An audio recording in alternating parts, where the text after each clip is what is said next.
Bonjour les amis, bienvenue sur ma chaîne Le Monde d'Elodie. On se retrouve pour un petit tirage un petit peu canalisé. On va aller regarder un petit peu ce que les cartes nous disent. J'ai pris deux oracles et un tarot, dont l'oracle des miroirs que je n'ai pas pris depuis très longtemps et que je sais pas, voilà, il m'a appelé pour cette petite guidance. Donc on va aller voir un petit peu ce que ça nous dit. Comme d'habitude, ça reste un message qui est intemporel. Il y a peut-être des choses qui vont vous parler aujourd'hui et qui vous parleront encore plus prochainement.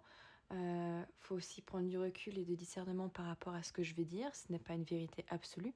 Je ne prétends pas détenir la vérité, évidemment. Il y a peut-être des choses voilà, qui vont vous parler, d'autres non. C'est un tirage qui est général. Beaucoup vont voir cette vidéo. Donc voilà, il faut vraiment prendre ce qui résonne par rapport à ce que vous vivez dans votre situation à vous. Ça reste sur YouTube du divertissement, d'accord?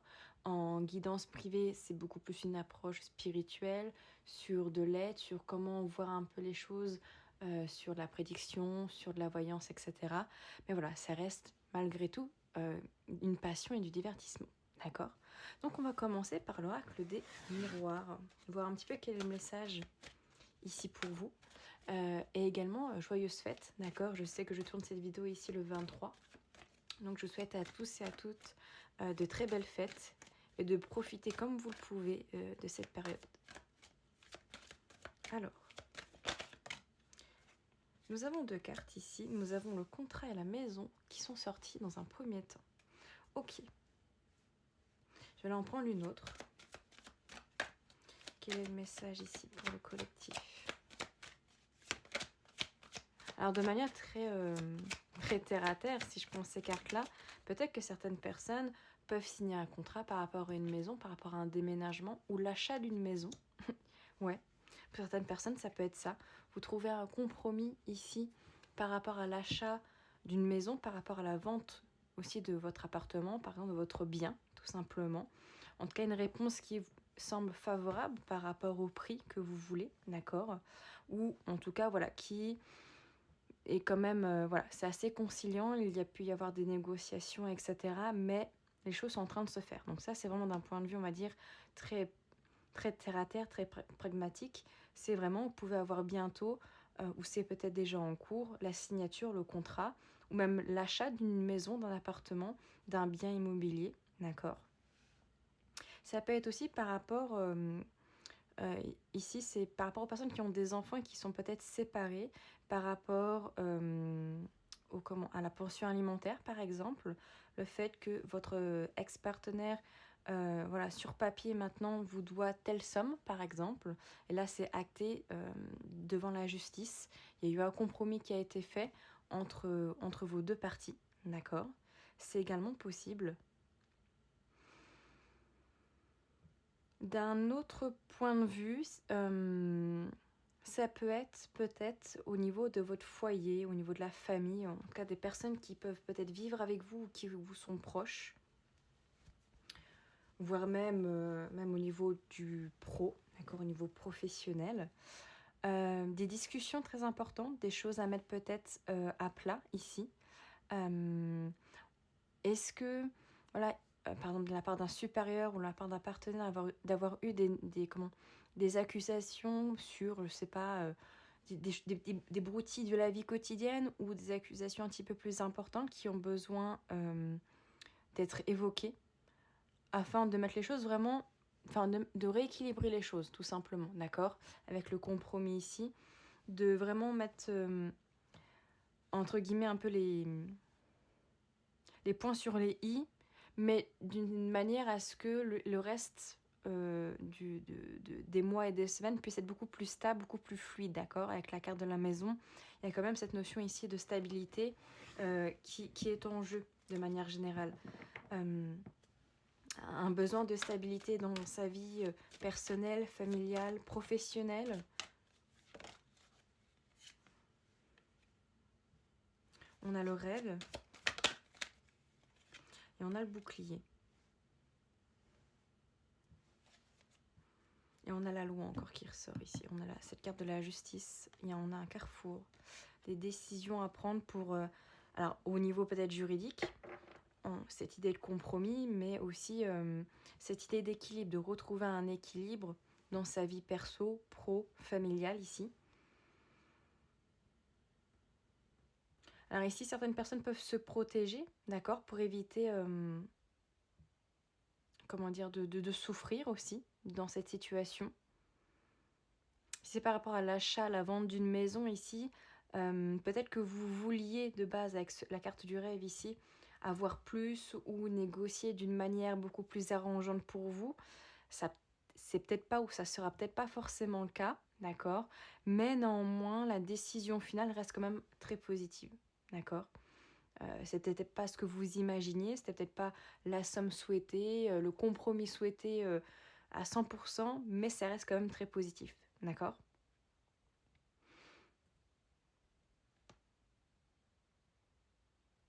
Avec la carte du rêve, on est quand même dans cette notion, comme moi, un petit peu alors de fantasme et aussi peut-être parfois d'illusion, d'accord? Donc attention à ne pas se faire illusionner, ça se dit pas, mais à être trop dans la rêverie, dans les songes, vraiment, et passer à côté de quelque chose de bien réel, d'accord? Avec la carte de la maison, je parlais vraiment d'une notion très ancrée, très terre à terre. euh, alors c'est bien de rêver, c'est bien d'avoir des envies, puisque là on voit qu'il y a une envie quand même de concret, de parole, d'échange, vraiment de compromis, hein. Ici on trouve un compromis peut-être dans sa vie ou dans une situation en particulier, mais attention à ne pas à se faire avoir aussi par la personne en face ou par, par les propositions qui sont faites. Je vais en remettre une juste pour le rêve. Ah, elle est tombée. Non.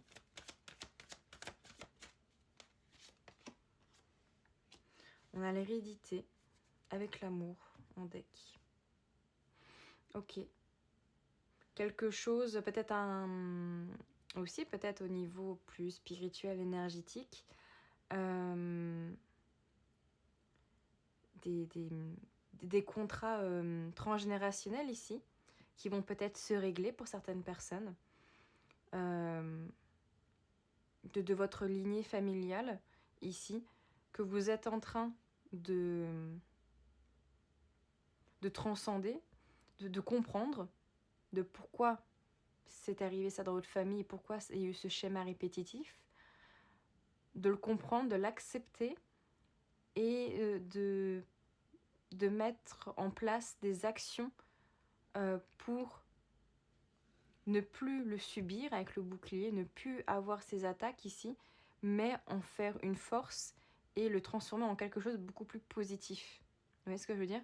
Par exemple, si dans votre lignée familiale, vous aviez, enfin, vos parents, vos grands-parents, etc., avaient peur, je sais pas, de déménager à l'étranger et de rester vraiment dans la maison ancestrale des arrière-arrière-grands-parents, bah, peut-être que vous avez été aussi dans cette idée-là que bah, je vais récupérer la maison de mes parents, de mes grands-parents, etc. C'est dans la famille. Mais à ce côté, voilà, on est trop ancré. Et peut-être que là, vous dites, bah, ça me bloque parce que moi, j'ai un partenaire qui aimerait voyager. J'ai voilà, ou une partenaire, par exemple, une personne que vous aimez en tout cas. Et je me retrouve un peu bloquée parce que moi, dans ma famille et dans mes valeurs qu'on m'a incluses, c'est je dois rester dans cette maison-là. Et peut-être que là, vous êtes en train de dire, bah, je peux toujours avoir cette maison, mais rien ne m'empêche de voyager et de voir un petit peu le monde de manière générale. Ou par exemple, si ça vous parle plus, le fait d'être aussi très, comment dire, euh, de ne jamais dépenser vos sous, d'accord? Parce que vos parents, vos grands-parents ont été pauvres ou ont cette notion de pauvreté et ne veulent pas dépenser pour justement par exemple des voyages, pour des futilités je vais dire, et que vous êtes aussi, bah, vous gardez beaucoup vos sous, d'accord, vous ne dépensez pas ou très peu, et quand vous faites un achat il est très réfléchi, et peut-être que bah voilà par amour vous pouvez justement vous dire bah pourquoi pas on se ferait pas ce voyage au Japon, en Australie, pour 1 à 2 semaines. Alors oui ça coûte des sous mais c'est une expérience de vie, non seulement avec votre partenaire ou votre famille, etc., mais aussi pour vous, d'accord? Donc il y a un petit peu cette notion-là, d'accord? De, oui, il y a quelque chose vraiment d'héréditaire et en même temps, il faut le transformer comme quelque chose de positif. Donc, vous récoltez de l'argent, c'est bien, vous êtes économe, mais vous n'êtes pas non plus comme Picsou à garder tous ses sous et à ne jamais faire de dépenses, par exemple. Ok. Donc ça, c'était la première chose, le premier message.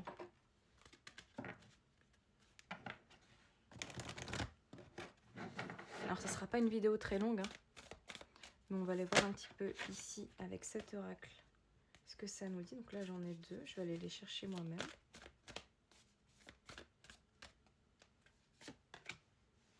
Le paroxysme de passion en vue. Prenez un peu de recul. Et il est temps d'agir. Ok. En deck, on a beaucoup d'énergie. On a Bélier, Sagittaire et derrière, on a Capricorne qui nous dit ici que votre dur labeur va porter ses fruits. Ok. Bon, pas mal d'énergie de feu, hein, donc je serais pas étonnée que j'ai beaucoup de Bélier, de Sagittaire, de Lion, voire même peut-être des signes de terre, Taureau, Capricorne. Ok. Alors ici, le message ici, c'est peut-être que dans une situation, alors ici ça peut être amoureuse parce qu'on a le paroxysme de passion, mais c'est pas forcément que dans l'amour, ça peut être aussi par rapport à une passion que vous avez dans la vie, ça peut être la couture, ça peut être les cartes comme moi, ça peut être le chant, voilà. Dans un métier passion aussi ou dans le professionnel. En tout cas, dans une situation où il y a quelque chose que vous aimez, que ce soit une personne et ou voilà, une passion de manière générale, vous avez peut-être tendance à agir plus vite que votre pensée. D'accord ? Avec ces 2 cartes de bélier ici, quand même, c'est un petit peu j'agis et après je réfléchis. Hein. Les béliers vont beaucoup se reconnaître dans cette phrase. Vous réfléchissez après, malheureusement, parfois, après avoir fait quelque chose ou dit quelque chose. Et là, peut-être qu'on va vous inciter dans les semaines, dans les mois à venir ici, par rapport à la guidance, à prendre un peu de recul avant d'agir, justement. À prendre le temps de voir un petit peu la situation de manière globale avant de prendre un choix. Ici, il y a quand même cette notion peut-être d'agissement, d'agir par rapport à un choix, par rapport à l'énergie que vous avez mis dans votre projet ici. Ouais, on a encore une fois la balance. Hein. On a vraiment cette énergie de justice qui ressort beaucoup dans ce tirage. Il y a vraiment ici besoin de remettre en équilibre quelque chose d'équitable, quelque chose de juste, de trouver un compromis justement entre la passion, le fait d'agir vite et le fait de se rééquilibrer un petit peu et de se poser parfois quelques minutes, quelques jours, quelques heures afin de ne pas prendre une décision trop vite.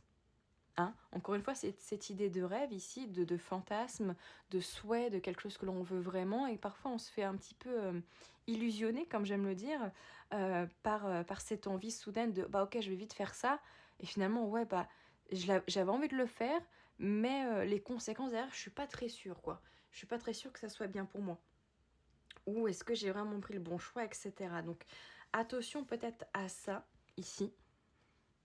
Peut-être que pour d'autres personnes, c'est le contraire, c'est-à-dire que vous avez tendance à prendre beaucoup de temps avant d'agir, d'accord ? Vous êtes quelqu'un de très cérébral, vous aimez voir le pour et le contre dans le choix que vous allez faire.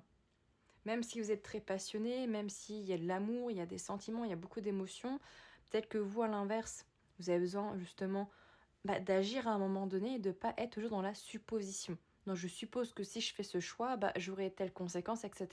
Peut-être qu'à l'inverse, ici, je peux aussi avoir des personnes qui prennent beaucoup trop de temps avant de faire un choix. Et même parfois, finalement, vous ne faites pas vraiment de choix. C'est la vie qui décide un peu pour vous. Et que là, on peut aussi vous inciter justement à...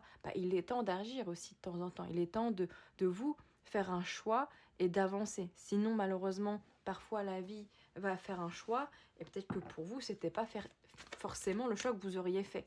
D'accord ? Si vous deviez choisir. Ouais. Et on a la carte des ajustements qui sont nécessaires ici. Donc, En effet, pour certaines personnes, c'est un peu ambivalent, d'accord? C'est-à-dire que pour certains, eh ben, faut peut-être réfléchir avant d'agir. Et pour d'autres, bah, il est peut-être temps d'agir. Donc, il y a encore une fois cette notion vraiment de balance, de justice, de loi, il y a des petites choses à équilibrer dans votre vie. De manière plus globale, voilà, est-ce que vous êtes dans une énergie en ce moment voilà, il y a beaucoup de choix possibles, beaucoup de décisions à prendre, autant dans votre vie perso, dans votre vie pro, sentimentale. Est-ce que vous sentez que en ce moment dans votre vie, justement, vous êtes pareil, mais il y a quelque chose qui a changé? Vous êtes en train de créer ces petits ajustements-là pour votre bien-être, pour vous sentir mieux, pour être vraiment à l'écoute de vous et de faire des choix pour vous, envers vous, et non pas forcément pour les personnes à côté, j'entends. Il peut y avoir voilà, cette notion bah, il y a quelque chose qui est en train de changer tout doucement dans votre manière de penser, de faire, qu'avant, bah, vous n'auriez peut-être pas pensé même à faire un ajustement sur, bah, ouais, je suis trop rapide dans mes choix, mais bon, j'y réfléchis pas trop. Que là, vous êtes plus, bah, j'ai envie de faire ce choix, mais je vais me laisser quand même 10 minutes, le temps de réflexion, et après, je vais voir. Vous voyez, il y a un petit peu ce côté-là. Ok. On va aller voir un peu avec le tarot également. Quel est le message ici pour le collectif? Oh, on a la carte de la papesse ici. Donc vraiment, hein, c'est cette ambivalence entre le noir et le blanc, entre quel choix je vais faire, et aussi ce côté très, très introverti, très à l'intérieur de soi. Il y a Je parlais au début avec l'oracle des miroirs de transgénérationnel, de petites choses que vous êtes peut-être en train de comprendre par rapport à votre famille. Et peut-être que là, en fait, vous vous posez les bonnes questions. Et vous savez que vous devez aller à l'intérieur de vous, d'accord, pour faire ces ajustements. Et ne pas vivre toute votre vie avec un fardeau sur les épaules, avec un boulet au pied qui n'est pas de vous et qui est de votre famille, en fait, tout simplement. Il y a cette idée aussi de connaissance avec la papesse. Hein. La papesse a beaucoup de connaissances, elle se plonge dans les livres. Et là, il y a peut-être ce côté, je plonge à l'intérieur de moi parce que je sens que j'en ai besoin. J'ai besoin de me comprendre, de mieux me comprendre.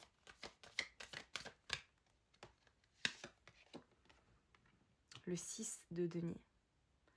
Encore une fois, ce côté équitable, ce côté quelque chose de juste. Je ne donne pas pour ne pas recevoir, d'accord? Je parle ici peut-être dans cette guidance à des personnes voilà, qui ont tendance, certains, à donner beaucoup, à donner votre temps, etc., à peu recevoir. Soit j'ai aussi des gens qui sont à l'inverse, qui, eux, reçoivent beaucoup, mais qui ont du mal à donner parce que c'est pas quelque chose qu'on vous a inculqué, c'est pas quelque chose qu'on vous a enseigné tout simplement, ou que vous avez peur de mal donner, et du coup vous donnez pas, ou très peu, vous voyez. Et justement, peut-être que là, vous êtes en train de faire ces ajustements. Bah, il est peut-être temps que j'agisse et que j'essaie de comprendre pourquoi je donne pas beaucoup et du coup de faire un petit travail sur moi, me remettre en question, voir qu'est-ce qui m'a échappé durant mes années précédentes, dans mon enfance, etc. pour petit à petit essayer de donner un petit peu plus. Et pour les personnes qui donnent un peu trop, bah, j'essaye aussi d'agir en conséquence pour éviter de m'épuiser, mais aussi de recevoir un peu avec des personnes voilà, qui peuvent me mériter, tout simplement, qui sont dans mes valeurs. Le but, c'est ni de se rendre pauvre, encore une fois, cette notion de richesse, je ne veux pas donner de l'argent à tout le monde, à toutes les associations, et moi me retrouver sous un pont. Ça serait dommage. Faites des belles actions, mais c'est pas le but. On a le 2 d'épée. Ouais, vous voyez, il y a des croyances limitantes ici. Des choses qui vous bloquent. Vraiment, alors ça peut être vraiment sur le familial, hein, ici. On a vu avec l'hérédité qui vous bloque. Il y a peut-être ce choix de se libérer ici. Se libérer peut-être, voilà, de... Alors, ce qui est à l'intérieur de nous, c'est pas forcément quelque chose de... C'est pas un lion qu'on enfermait en cage. Et l'enfant intérieur, enfin oui et non. C'est-à-dire que ici, à l'intérieur de vous, il y a aussi cette part de vous-même qui a été blessée, qui n'a pas été guérie, tout simplement, et que là, il est temps de voir vraiment pourquoi ça n'a pas... Vous n'avez pas prêté attention, en fait, à cette partie de vous, je pense. À cette partie de personne qui, justement, quand elle était enfant, n'a pas beaucoup eu, n'a pas beaucoup reçu, et maintenant vous avez tendance à beaucoup donner parce que vous savez ce que ça fait de ne pas avoir. Pour les autres, bah voilà, vous avez beaucoup eu, mais on vous a jamais appris à donner à l'inverse, par exemple. Enfin, je pense cet exemple parce qu'il est facile d'interprétation, mais vous prenez par rapport à ce qui résonne en vous, évidemment. Mais ce côté où vraiment, il y a vraiment besoin de petits ajustements. Parce que vous êtes dans une période ici, je pense, pour ceux qui regardent la guidance, de changement. Un changement, en fait, qui se fait très doucement, très subtilement, au point où vous vous dites, bah en fait, cette décision, si tu me l'avais dit il y a 2 mois que je l'aurais fait, bah, pour moi, je l'aurais jamais fait, en fait, parce que c'était pas dans mon caractère, dans ma manière de penser. Et là, en fait, ma manière de penser, d'interagir, etc., elle change, en fait. Et on a ce 6 de coupe. 2 fois, hein, le 6. Hein. Je pense que vous avez envie de retrouver des moments simples, des moments de joie ici, de partage, tout simplement de partager des choses avec votre famille, votre partenaire, vos amis, de ne plus vous bloquer en fait par rapport à ce qui vous bloque, à ces croyances limitantes ici. Alors c'est un choix qui pour certains peut être compliqué, hein, parce que bah, c'est des choses qui sont d'ordre, encore une fois, familial, transgénérationnel. C'est pas facile de s'en détacher et ça met du temps et voilà, c'est chacun à sa vitesse évidemment. Mais je pense que vous comprenez que c'est une belle occasion, une belle opportunité ici dans l'énergie actuelle. Peu importe quand vous allez regarder cette guidance, il faut que ça vous parle, de remettre les choses comme il faut, de retrouver un équilibre. J'ai vraiment cette idée-là d'équilibre. Cette balance nous a accompagnés tout du long de cette guidance-là. Ce côté retrouver un équilibre. Peut-être de ne plus prendre la fuite justement sur vos peurs et de les mettre de côté, ici. Peut-être que certains ici mettent trop de côté leurs peurs, ont plus tendance à fuir et à rester dans une routine bien ficelée, je vais dire, et à ne pas aller justement approfondir ce qui ne va pas, et à rester sur des manières de penser, d'agir, en fait, et de rester sur la même chose, au lieu de se dire, bah ouais, il est peut-être temps, je ressens aussi ce besoin d'amélioration. On a le 8 de denier également, qui nous parle de dur labeur. Donc, encore une fois, ce ne sera pas facile. Ça mettra du temps. Il va falloir persévérer, être tenace par rapport à ça. Mais on a quand même un 4 de bâton ici. On a quand même une belle réussite. On peut avoir un engagement envers soi-même, d'accord? De se dire, bah, je m'engage en fait là, depuis quelques temps et dans les semaines qui arrivent ici, à être vraiment tourné vers moi, tourné vers ma réussite personnelle, vers mon propre bonheur aussi. Alors c'est pas de l'égoïsme, ça l'est si c'est à outrance, mais parfois c'est bien d'avoir cette goutte d'égoïsme et d'agir par rapport à soi, d'agir pour son propre bien-être. Donc en effet, ça peut être assez tumultueux parce que on a l'esprit qui va dire oui, mais si tu changes cette routine, on ne sait pas trop ce que ça va apporter de nouveau. Ça sort de notre cadre, d'accord? Et avoir du coup plus tendance à se dire ouais bah j'ai envie de changer mais c'est peut-être pas le moment, je veux rester dans ma routine, pour le moment c'est très bien ainsi. Mais vous allez voir que si de toute manière vous ne le faites pas, dans les semaines, dans les mois, dans les années qui arriveront, vous sentirez quand même qu'il y a un décalage et qu'à un moment donné vous devrez faire face tout simplement à ces croyances, à ce qui vous limite, à ces peurs, à cette personne qui est en vous, qui a eu mal à un moment donné et que vous n'osez même pas regarder. Prenez un petit peu, j'aime bien cette image de vous-même, tout simplement, d'une partie de vous, qui est dans un cachot, enfermé, ficelé, bandé, les yeux bandés, les mains attachées, et qui en fait attend juste que vous veniez la voir, juste pour dire « Ok, je te vois, je sais que je t'ai mis de côté pendant un moment, et on va travailler ensemble. C'est pas c'est une fausse croyance de dire qu'à l'intérieur de vous, il y a un démon, il y a un truc sombre qui va venir se jeter sur vous dès que vous allez travailler sur votre ombre. Non, c'est juste une partie de vous qui a été blessée, malmenée. Ça a pu être dans l'enfance, par rapport à une ancienne relation, par rapport à un membre de la famille. Plein de choses. On a tous vécu des choses dans notre vie. Et, euh, et peut-être que là, c'est ce vent de changement qui dit, ça va être bientôt le moment pour certains, peut-être. Ou en tout cas, peut-être que cette guidance va vous mettre sur la piste de se dire, ok, j'ai peut-être des ajustements à faire, des petites choses à vraiment à régler. Vous savez, un petit peu comme enfin, je sais pas comment ça s'appelle, comme pour faire du morse, vous voyez, à ajuster pour qu'on entende la bonne fréquence, pour que entre mon cœur, mon esprit et mon être à l'intérieur soient en accord, en fait. Tout simplement. Donc il y a vraiment un très beau message ici derrière cette guidance. Voilà, j'espère que cette petite guidance vous aura plu. N'hésitez pas à me dire en commentaire si ça vous parle. Pour ceux qui ne veulent pas mettre de commentaire, n'hésitez pas peut-être à mettre un petit emoji, un emoji fleur pour dire que vous êtes sur cette envie et cette voie de guérison. Je vous laisse mettre en commentaire une petite fleur, c'est toujours sympa. N'hésitez pas à vous abonner si ce n'est pas encore fait, à liker la vidéo. Ça prend que quelques secondes, c'est gratuit et moi ça me soutient pour me permettre de continuer cette vidéo.